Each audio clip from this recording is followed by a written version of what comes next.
Ladies and gentlemen, welcome to this FlaskUp.com Mr. Pandaria raiding guide. And in this video we're going to be taking a look at the normal mode version of the Kor'kron Dark Shaman in the new Siege of Orgrimmar raid.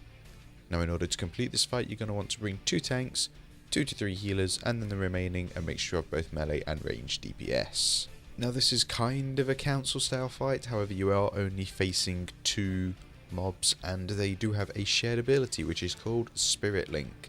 And any damage that either of the mobs take, so they are Earthbreaker Harom and Wavebinder Cadris, that will be shared between the two, so they share a health pool.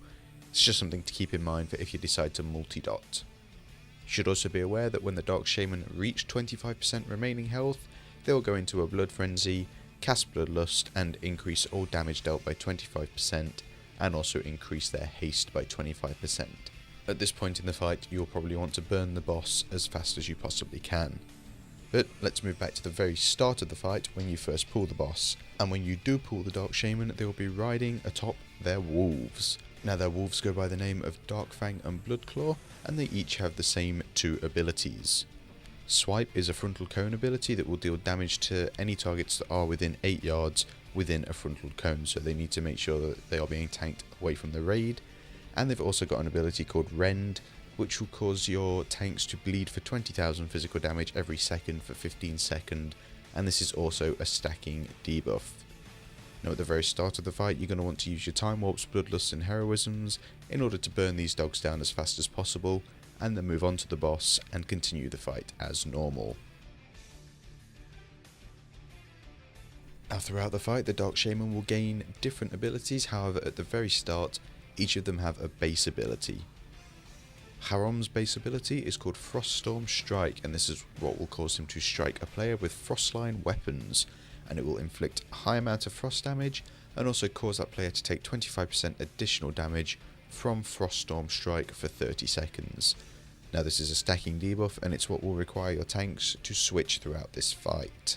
When we killed this we had our tanks swapping at around 4 or 5 stacks of the debuff. However, if your gear isn't that high, then you may want to consider 2 or 3 stacks. It's just something that you're going to have to find out and go for as a selective raid instead of having a set amount of stacks. Now, Wavebinder Cadris's first and main ability is called Froststorm Bolt, and this will cause him to fire a bolt of frost, inflicting 400,000 frost damage, and I believe this is to his current target. So the first 2 abilities are kind of aimed at the tanks, and you just need to make sure you're healing them through these abilities. Now throughout the fight the bosses will gain new abilities at different percentages of health, and these percentages are 85, 65 and 50% health. And these abilities, once they're in the fight, will be with you for the rest of the encounter, so as you do go on you will have more and more to deal with, and as you probably will notice in the background in the video, you do kind of end up using a lot of the area that you're fighting the bosses in, and you will need to make sure you're kiting them at certain points. Now at 85% health, the bosses will drop a Poison Mist Totem, and this will grant Earthbreaker Harom the Toxic Mist ability. Now Toxic Mist is a debuff that will be placed on random players within your raid, and it will inflict moderate amount of nature damage every 3 seconds for 30 seconds, so in total you're going to get 10 ticks of it. And it also causes a debuff called Toxicity on the players, and this will increase them to take 10% extra nature damage per stack of the Toxicity debuff. Unfortunately, this is just something that you're going to have to heal through, as you're not able to use any form of immunities in order to remove the debuff, or in order to kind of reduce the damage. Now at 85% health, Wavebinder Cadris will be granted the Toxic Storm ability, and this will cause him to summon a storm at a random player's location, and this storm will inflict a high amount of nature damage to anyone that is standing within 9 yards of it every 2 seconds. Now throughout the fight these storms will despawn, but while they are alive they will create these toxic tornadoes, and as you can see these are just tornadoes that will move out at a very kind of slow rate, and they will kind of move towards players and then go to the outside of the room. These toxic tornadoes again will inflict a high amount of nature damage to any player that gets hit by it, and it will also knock them in the air, so you need to ideally make sure you aren't running into tornadoes or the Toxic Storm ability.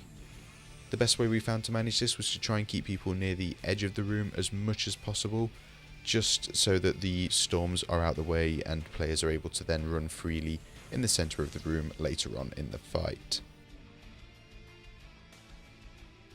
Now when the bosses reach 65% remaining health, they will drop a Foul Stream totem, which will grant Earthbreaker Harom the Foul Stream ability, and also Wavebinder Cardris the Foul Geyser ability, and again these abilities will persist for the rest of the fight.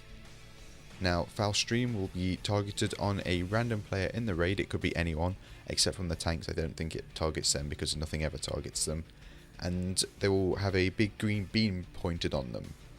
Now after a few seconds, a stream of liquid will be spawned between that player and the boss, and what you want to do is make sure that you're not standing in any direction where people are in between yourself and the boss. You want to kind of move to the side, because this ability will deal quite a lot of nature damage to anyone that gets hit by it, and it will also deal initial damage to the person it does target, so healers need to be ready to keep that player topped up. When Cardris begins to cast his Foul Geyser ability, this will create a kind of foul water that is in front of him, and this will inflict a very high amount of nature damage to any players that are within 3 yards every half a second for 8 seconds.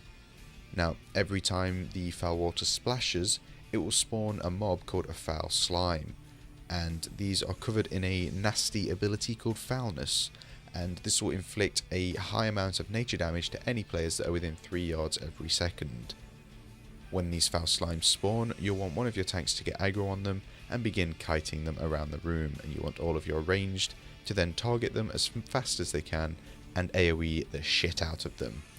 The faster these die, the better it is for your tanks, as they can then go back to one fixed position with the boss as opposed to kiting mobs around the room like an idiot.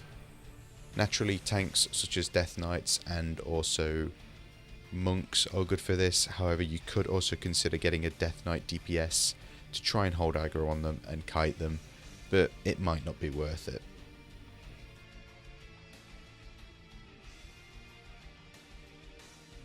And finally, when the bosses reach 50% remaining health, they will drop an Ash Flare totem on the ground. Now this will grant Earthbreaker Harom the Ashen Wall ability, and will grant Wavebinder Cardris the Falling Ash ability, and as per the rest of the abilities, these will persist for the remainder of the fight. Now the Ashen Wall ability will be cast wherever the Earthbreaker Harom is currently standing, and as you can see in the video in the background, this is effectively a stationary line of ash elementals that will attack anybody that goes near them. They do hit relatively hard, so you need to make sure that you're trying to keep the Ashen Walls off to the side of the room, so try and make sure you're tanking Harom at the side as best as you possibly can, so they get spawned out of the way of the raid. And finally, Cardris' Falling Ash ability will summon a massive smouldering ash, which is marked on the ground very clearly by an orange sort of blob, I guess, maybe? It's something. It's an orange patch of shit. Don't stand in it. And this will deal 1,000,000 fire damage to players within 17 yards over time, over the space of 15 seconds as it falls to the ground. Now, when the Falling Ash hits the ground after 15 seconds, it will deal 300,000 fire damage to everyone in the raid, and this is just something you have to heal through. It may be worth trying to stack up at this point if you want to use healing cooldowns, but unfortunately, it's what it is. You just have to go through with it. So, I've looked at all the abilities for you now. I've explained what to do with them, and if you are watching the video in the background, you'll probably notice that as the fight is progressing, it's becoming very, very hectic, so you need to make sure that you have your positioning down to a decent T. And this is because when you've got the toxic storms spawning, the tornadoes, the Foul Geyser going off, and also Falling Ash and Ashen Wall going off all over the place, you need to kind of control where the abilities are going to go as best as you possibly can. So this is why we say try and keep players to the sides of the room so that the toxic storms can go there out the way. Muddling up my words a bit there. I want to call them spawns, but nope, they're being called storms whether they like it or not. And you also need to make sure that there's enough room for your tanks to move about in the centre when the Foul Geyser ability is cast, so that they can tank the small blobs that spawn and not get one shot by them. So that's going to do it for this Mists of Pandaria raiding guide. Hopefully it's going to help you get a kill and, you know, get epic loot as per usual. And if you would like to view a written version of this guide, then you can head on over to flaskup.com or click on the link in the video description below. Alternatively, if you want to view any of our other World of Warcraft normal mode guides for this tier of raiding, then click on the annotations that are on screen now. Thank you for watching, and if you are interested in future Mists of Pandaria raiding guides, then please do feel free to subscribe to the channel.